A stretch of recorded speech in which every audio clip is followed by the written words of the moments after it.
Sarap ipasyal-pasyal yung mga matatanda dito.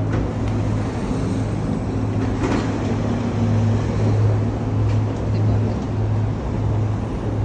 Ang ganda ng Hong Kong. Napaka-aesthetic pa ng, alam nyo ba, napaka-aesthetic ng kanilang CR dito. Yan o, yan, CR na yan guys. Diba? Galing. CR yan, CR. CR po yan. Diba? CR yan guys, CR. Oo, diba? CR yan. Maka-aesthetic ng CR nila dito.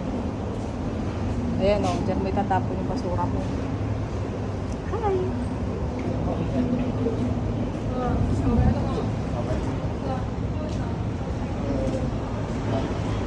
Tapos siya. Diyan, basura. Tatapon. Bumin. Hindi ka dyan.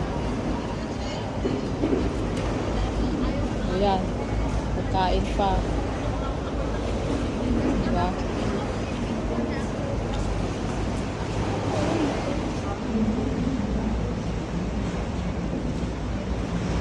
Ang ganda ng mga photos. Pwede ka mag-play-play dyan sa mga lamesa.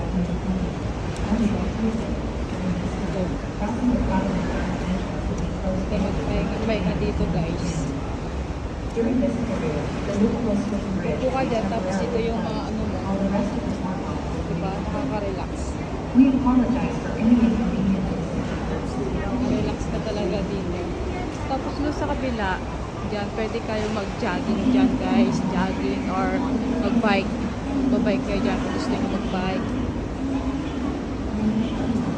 Pag si Lola ko 18 naman na talagang maglakad yan, papa-wheelchair ko na din siya. Para makakagala ko ng ganitong oras, punta kami dito. Kahit hindi lagi siya sa kwarto niya, nanonood ng TV. Takat naman. Ayan.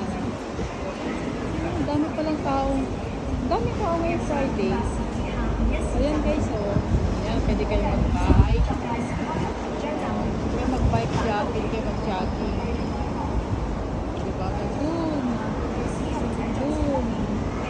Diba? Siyan, building. Diba? Apakagaling talaga ng Hong Kong.